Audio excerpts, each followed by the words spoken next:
We used the money from your mother-in-law's savings for this trip. It'll eventually become Tyler's inheritance anyway, so it's fine, right? My brother and his wife rushed over immediately after my mother passed away, not to offer condolences, but to get her bank book and withdraw her savings before I could submit her death certificate to the government office. You used Mom's money? Huh? Trying to suppress my anger, I asked Carol, who casually responded, "Yeah, we spent about $10,000 on the trip, LOL. The audacity of my brother and his wife, who conspired to use my mother's money without permission, made me furious for a moment. But then I remembered something. Right, these people don't know. I couldn't help but laugh. Ha ha ha. My condolences. Carol looked puzzled by my sudden laughter. What's wrong with you? Did the shock of us using the money make you go crazy? Of course, I wasn't going crazy. I just couldn't help but laugh when I imagined the surprised faces of my brother and his wife when they found out the truth and their miserable fate. Their carefree days were probably numbered. I am Samantha, a very ordinary office worker, raised by kind parents. My parents were always good-natured, constantly thinking about what they could do for others. Their kindness sometimes led them to being deceived or burdened with unfair responsibilities, but I admired them nonetheless. However, my brother Tyler had a completely different personality. He was always calculating what was beneficial for him and acted accordingly. To him, our parents, who would go out of their way to help others, were incomprehensible. As Tyler grew up, his rebellion against our parents intensified. In high school, he began to demand more money from them, saying, "If you can afford to do something for others, you can give me more allowance." Despite accepting Tyler's personality, our parents never changed their beliefs. Their unwavering character only frustrated him more. Tyler's negative feelings towards our parents only grew stronger in college. Taking advantage of the fact that our parents paid for his tuition, Tyler spent his college days partying and eventually failing a year, which caused them trouble. Parents should naturally devote themselves to their children, right? Or can you only be kind to others, but not your own family? Tyler continued his selfish behavior with such justification. I once heard him brag to his friends, "My parents are so gullible, LOL." After graduating college, Tyler moved out and started living on his own. Although he left home without notice, he complained, "I can't live a decent life on my first paycheck," and kept coming back to our parents' house to get living expenses before returning to his own place. Our parents worried about him and kept giving him money as requested. When I got a job, I decided to support our parents financially in place of Tyler. "Samantha, it's your hard-earned money, so you can use it however you like."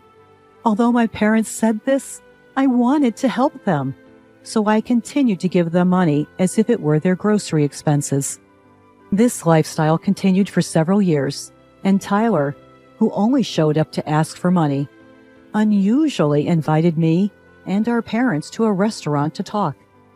At the meeting place, a beautiful woman was sitting next to Tyler. "Dad, Mom, Samantha. Let me introduce you. This is my girlfriend, Carol." The woman introduced as Carol bowed her head slightly. "I've decided to marry Carol. We'll be busy preparing for our new life and the wedding, but I hope you'll support us." I thought support meant something like, "Please take care of Carol." But it seems my older brother had a completely different idea in his head. He asked our parents to pay for his wedding and new home. Knowing our parents' inability to say no when it comes to helping others, he skillfully persuaded them to cover all the expenses. Even after the wedding and the purchase of the new home, he continued to get money from them. Carol, his wife, became accustomed to this and started living more extravagantly. However, this lifestyle didn't last long. Our father's health deteriorated, and he was hospitalized. Even with insurance, hospital stays are expensive. To ensure our retired parents wouldn't struggle financially, I suggested to my brother that we both share the burden of the hospital bills. "I've been living at home and getting help from Mom and Dad, And you've received a lot of financial support from them too, right? This is the time to help them out. But my brother didn't agree. What? Why should I? It's Dad's fault for not taking care of his health. He neglected himself while helping others. That's his responsibility. After that, my brother stopped visiting our parents' house altogether. Neither he nor Carol visited our father even once while he was in the hospital. My mother and I desperately took care of him, but he passed away. Even when we informed them of our father's death, they didn't help with the funeral arrangements. They showed up briefly at the funeral, but didn't greet our relatives properly and left. Our relatives looked at them with disdain, but they probably didn't care. My mother, who had bravely acted as the chief mourner during the funeral, began to lose her energy after the funeral, clearly affected by the loss of my father. Tyler, Mom has been feeling down lately. She wants to see you. Can you visit her at home sometimes? When I asked my brother, he thought for a moment and then said, "By the way, what happened to Dad's inheritance?" "It all went to Mom. It seems they had decided that's what they would do when Dad was still alive." "I see. So Mom has the money now, right?" Feeling a bad premonition, I warned my brother immediately. "Like I said before, Mom is mentally weak right now. Don't try to take her money, okay? I want you to come and cheer her up." "What's the point of going if I can't get any money? It's not worth it." When I insisted that we wouldn't give him any money, he never visited our parents' house. And then, half a year after our father's death, our mother passed away too. Even knowing our mother's weakened state, my brother never showed any concern. When he learned of her death, he rushed back to our parents' house. I thought he would fulfill his duty as the eldest son during the funeral. But as it started, he and his wife disappeared. I called his cell phone, but it went straight to voicemail. In the end, I took on the role of the chief mourner instead of him and managed to finish the funeral. It was a few days later when I finally got in touch with my brother. "Ah, Samantha? This is Carol." When I called my brother's phone, Carol answered. "Tyler is busy with boarding procedures and can't answer the phone." "Boarding procedures? Carol, where are you?" "We're at JFK Airport. We're leaving the United States in a few hours, LOL. "Are you leaving the United States and going abroad?" "Yes, we're going on an international trip." I was surprised at my brother and his wife's decision to go on a trip abroad, right after our mother's death. But I was even more shocked by what Carol said next. "We're really grateful to our mother-in-law, you know. Thanks to her, we're able to enjoy this luxurious trip abroad. Haha." "What do you mean by that?" "Well, we used our mother-in-law's savings for this trip. It was going to be Tyler's inheritance anyway, so why not?" "From Mom's savings? How did you get that money?" "When we visited her house, we borrowed her bank book and seal. We knew we wouldn't be able to withdraw money once the death certificate was submitted, so we hurried."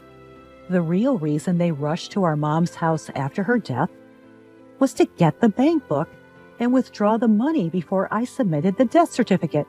"So you used Mom's money?"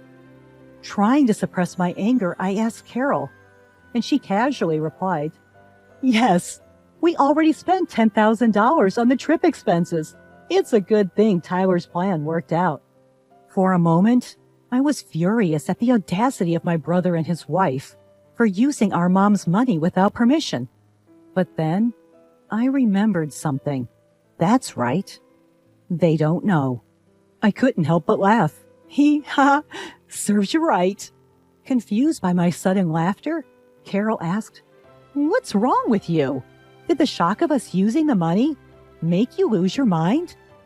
Tyler is the eldest son, so it's natural for him to inherit more, right?" Laughing, I answered, "Sure, that's fine. I'll give up my inheritance so Tyler can inherit everything. That was your plan all along, right?" Upon hearing this, Carol happily said, "Oh my, you're quite understanding." "By the way, please make sure to arrange for all of Mom's mail to be sent to your house from now on." "Don't worry, it's a simple task. I'll let Tyler know." Carol hung up the phone cheerfully. I didn't hear from my brother again until they returned from their trip. Samantha, Carol told me you're giving up your inheritance. Yes, but more importantly, did you handle the mail forwarding for Mom's mail? Yeah, I took care of it as soon as we got back. Good to know. You're not going to change your mind later, are you? You won't say you should have inherited after all? Of course not. I still believe my decision was the right one. Well, it's only right that I, the eldest son, inherit everything. Haha. My brother said this and ended the call in high spirits. But a few weeks later, he called again, sounding panicked. There's a collection notice addressed to Mom in her mail. What's this about? Oh, is it from the bank? Our parents always wanted to help people in need and would accept any request. This included money matters. If someone asked to borrow money, they would even borrow from the bank to lend to others or become a guarantor if asked. As a result, their debt grew more and more. The amount of debt was far greater than the savings, so inheriting would clearly put them in the red. Did you know about this? My brother raised his voice. You knew Mom had debt, right? Why didn't you say anything? There was no point. What?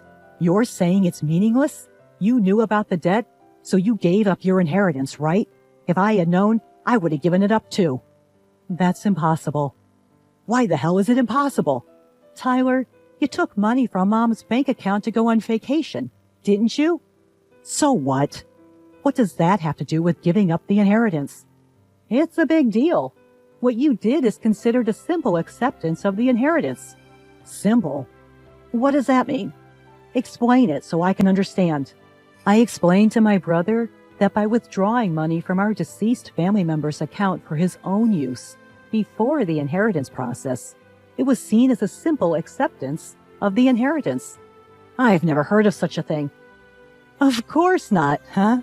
Not many people would even consider using a deceased family member's savings for their own selfish desires, so it doesn't come up in conversation. You're just making stuff up because you want the inheritance for yourself.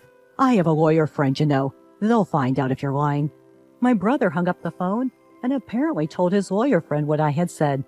He called back later, but his previous bravado was gone. Samantha, you were right. I can't give up the inheritance now, it seems. It appeared the lawyer had given him the same answer I did.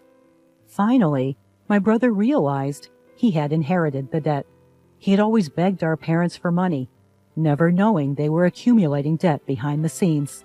It wouldn't be an exaggeration to say it was his own fault for contributing to the debt. Still, my brother desperately tried to find a way to avoid paying it back. He and his wife, Carol, probably didn't have much savings since they spent their earnings freely. It was clear they didn't have the means to pay back the debt. My brother tried to sweet-talk me. Hey, Samantha, our parents are gone, and it's just us siblings now, right? Isn't this the time to join forces? Join forces? What do you mean? I think we should work together to pay back our parents' debt. Now's the time to show our filial piety. So forget about the inheritance and help me pay back half the debt. I sighed heavily at my brother's selfish proposal, which was too little, too late. What are you talking about? When Dad was in the hospital, I said we should help our parents together, but you pushed me away. I was busy at the time. No matter how busy you were, you didn't visit Dad in the hospital even once, and you didn't support our grieving mother afterward. I don't want to hear the words filial piety from someone like you ever again. With nothing left to say, I left my brother hanging. Have you ever done anything for someone else, Tyler? I know you took advantage of our kind parents, but there's no one who will help someone who can't do anything for others, even if they're family. But if you don't help me, Carol and I can't pay back the debt by ourselves. Are you going to abandon your brother? We're family. When Dad was in the hospital, you abandoned him, saying it was his own fault for not managing his health. This time, using Mom's savings is your own fault. I regret that, okay? I've changed. Have you? I still think you're just desperate to reduce your own debt. And even if you've changed, the person you should apologize to is no longer in this world. It's too late. I cut off my brother and hung up the phone. I had no intention of helping him after all the trouble he had caused our parents throughout the years. Afterwards, burdened with debt and unable to live the carefree life they once had, Tyler and Carol's relationship quickly turned sour. However, living separately would only cost more money. Unable to afford even the moving expenses, Tyler and Carol had no choice but to continue their married life together, bickering all the while.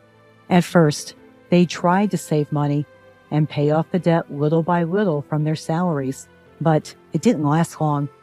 Neither Tyler nor Carol could forget their luxurious lifestyle, and they would secretly spend money behind each other's backs, causing their debt to never decrease.